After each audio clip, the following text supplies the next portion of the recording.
El capuchino es la bebida más famosa del mundo y al mismo tiempo la más incomprendida. Lo que te sirven en una barra italiana, en un Starbucks o en una cafetería de especialidad son de hecho 3 bebidas completamente distintas con el mismo nombre. Hoy vamos a ver cómo pasó de ser un lujo de la aristocracia vienesa a una bebida que se sirve de 1000 formas. Al final de este video entenderás por qué si pides un capuchino en Sydney y luego uno en Ciudad de México recibirás 2 bebidas distintas y por qué ninguna está mal. Si pides un capuchino hoy encontrarás una de las crisis de identidad más extrañas de la historia. Todos creemos saber qué es, pero la realidad es que lo que hoy llamas así, hace 150 años era muy diferente y en 100 años más probablemente sea otra cosa. Para entender este caos hay que volver al origen, a una bebida que nació mucho antes que las máquinas de espresso. El mítico y auténtico capuchino. Seguramente ya leíste por allí que el término capuchino tiene posibles orígenes en la palabra alemana Kapuziner, que hacía referencia al color de las capas de los monjes capuchinos.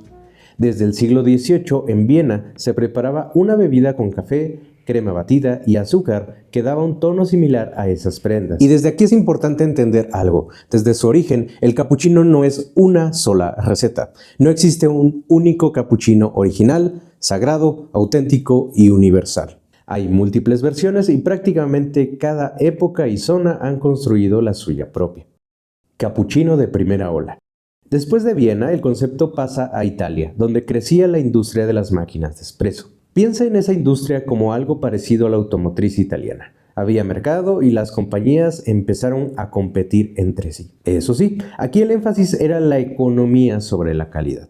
Se usaban granos oscuros, a veces con muchos defectos, ocultos bajo un tostado muy quemado para los estándares actuales y con una capa de espuma densa y persistente. Era el combustible diario de una nación que se estaba construyendo. El capuchino era barato, rápido y funcional.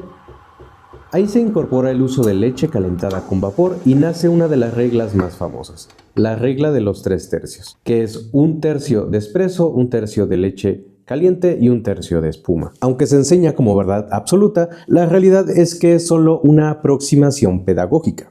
No es algo que cambie radicalmente la esencia de la bebida si no se cumple al pie de la letra, pero sirvió para estandarizar un producto que variaba incluso de pueblo en pueblo. Si vamos a la guía del Instituto Nacional del Espresso Italiano, que de hecho se creó hasta 1998, vamos a encontrar que un capuchino se compone de 25 ml de espresso y 100 ml de leche, aumentada a 125 con el vapor, y se sirve en una taza de 150 a 160 ml o 6 onzas. Como base, el tueste de tu café debe ser alto, oscuro, con una tendencia a lo chocolatoso y ahumado.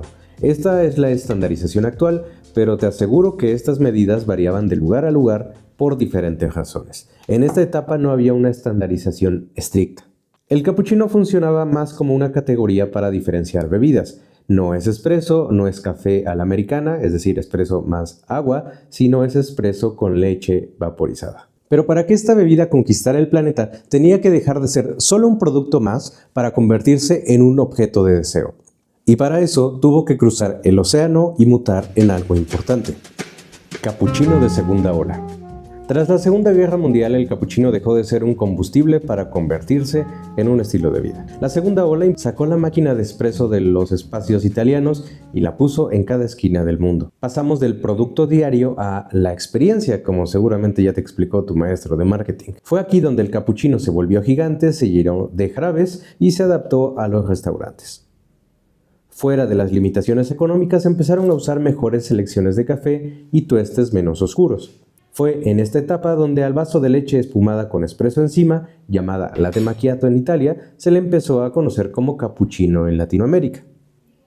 Si vas a muchas cafeterías en México, esto es lo que te van a servir. Leche espumada en una copa irlandesa de 8 onzas con un espresso servido al final. Por el paladar mexicano normalmente se usa media carga de un portafiltro doble. Y aquí te va un secreto. Primero, espuma la leche. Déjala separarse mientras haces el espresso. Segundo, si el espresso está demasiado aguado, se separa perfectamente por densidades creando esas capas visuales. Si tu espresso está bien hecho, de alta calidad y muy denso, se mezclará de inmediato. Por eso un truco para mantener el sabor balanceado para lograr esa estética de capas es agregar un toque de agua caliente al espresso para bajar su densidad. Es una cuestión de gustos. Parecía que el capuchino ya no podía crecer más. Pero entonces un grupo de personas decidió que estábamos priorizando el tamaño sobre el alma del café. Capuchino de tercera ola. La tercera ola decidió que la experiencia no era suficiente. Necesitábamos conciencia. Aquí el barista se vuelve especialista. El tueste busca resaltar lo único de cada finca. Durante años en el mundo de especialidad se volvió a los tamaños de 6 onzas para capuchino con media carga o carga completa y 8 onzas para latte con carga completa como los estándares. A diferencia del capuchino de primera ola, que comparte un tamaño similar, ya no buscamos ese domo de espuma rígida, buscamos microespuma elástica que resalte el dulzor natural de un grano de origen único y nos permita pintar, es decir, hacer arte latte. Pero ese tamaño máximo de 6 onzas fue retirado de las competiciones de la SCA en 2016. Pero incluso si no se hubiera cambiado, hay algo importante. No puedes dejar de lado tu contexto al ser barista. Tienes que mirar tu mercado local y encontrar un lugar intermedio. Retos locales y mi versión favorita. Aquí es donde la teoría choca con la realidad. El reto de la tercera ola en México es que la cafetería de especialidad debe ser pedagógica para poder vender sus bebidas, pero encontrando el tono ideal para no ser pretenciosa y encontrar su lugar en un mercado educado por la segunda ola. El mercado se va adaptando y va creando sus propias versiones. En México podemos distinguir dos versiones: el latte macchiato convertido en cappuccino de la segunda ola, al cual le diremos cappuccino tradicional, y un cappuccino un poco más grande que el italiano, pero que al ser servido en taza, le diremos cappuccino italiano. Mi forma favorita de preparar esta bebida, en mi contexto, es en una taza de porcelana de 8 onzas. Uso la media carga de un portafiltro doble y texturizo entre 6 y 7 onzas de leche con textura de crema para poder dibujar, poder hacer arte latte. Es un tueste medio, nunca demasiado oscuro.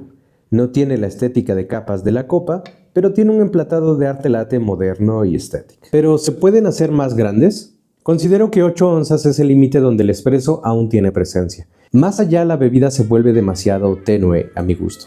Pero la clave es experimentar hasta encontrar el gusto específico de tu mercado. Conclusiones. La historia del cappuccino es la historia de una supervivencia constante. Desde aquel cappucciner vienes que se refiere solo a un color, hasta este cappuccino de 8 onzas que preparamos hoy. A veces nos perdemos en tecnicismos y reglas de asociaciones de otros lados, pero la realidad es que el café no existe en el vacío. El cappuccino se va a servir en diferentes cafeterías, diferentes ciudades y personas con gustos completamente diferentes. No busques la receta sagrada, porque en 200 años hemos aprendido que no existe. Busca la receta que respete al productor, pero que también le guste a tu contexto. La próxima vez que pidas uno, acuérdate de esto. No estás solo bebiendo café con leche. Estás bebiendo el resultado de un sinfín de adaptaciones culturales que hoy caben en la palma de tu mano.